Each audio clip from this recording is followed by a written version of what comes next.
uno es de donde, uno no es de donde nace, uno es de donde crece, donde vive, donde decide vivir.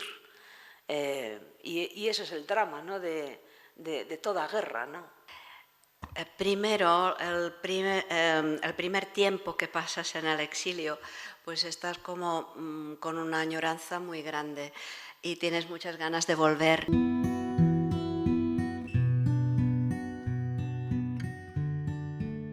La actitud de la Europa del Este, del rechazo absoluto hacia los refugiados de Siria, pues me siento realmente asqueada, siento vergüenza absoluta por todos aquellos países que sufrieron y que no entienden el sufrimiento de otro. Es el miedo a lo desconocido, es el miedo a una falacia que es nos van a quitar el trabajo, ¿no? Es el miedo a que traen costumbres distintas, religiones distintas.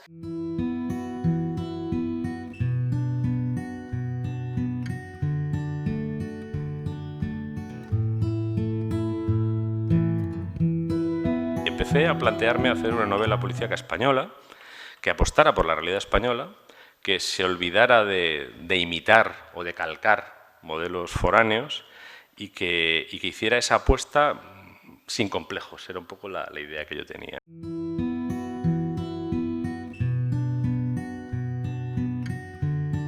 Bueno, pues en el año, creo, 2003, 2004, quizá 2003, más que 2004, yo pude ya hablar con gente que había estado en Afganistán. Y lo que me contaban me hizo ver que ahí había una novela. Que ahí había una novela porque ahí había una historia, primero, poco conocida, de la que se estaba informando con muy poca transparencia por el gobierno de entonces.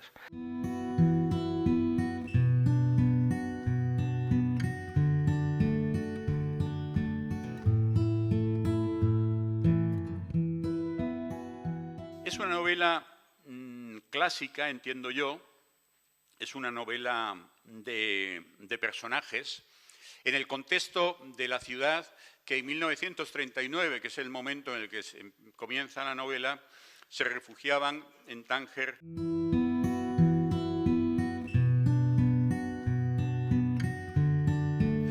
Son personajes desarraigados, son personajes que en su país, por razones diferentes, no han encontrado el espacio o no se han conformado con el espacio que les esperaba en su vida cotidiana.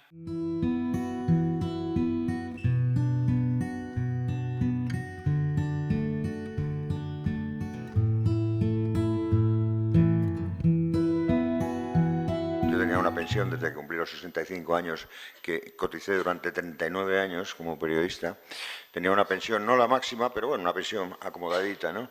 Y que se me decía que si yo ejercía otro trabajo, no podía cobrar, porque había una normativa que existe, es cierto, que no podía hacer otro tipo de trabajo, sí cobraba una seguridad social, y que no se entendía, ahí es donde reside la clave de todo el tema, que no se entendía como tal, porque es cierto que existe esa normativa desde hace mucho tiempo, no se entendía como tal los derechos de autor, que los derechos de autor no se consideran como tales, no se consideran neutros, sino que se consideran como un trabajo remunerado. Cuando estamos hablando de compatibilizar la pensión con ingresos, estamos hablando de que la mayor parte de los escritores en España no vive de los derechos de autor, nadie, o casi nadie, muy poca gente. Han cotizado en otras actividades o han sido escritores autónomos que han cotizado por el mínimo y que tienen pensiones ridículas. No estamos hablando de repente que se ponen a acumular riqueza.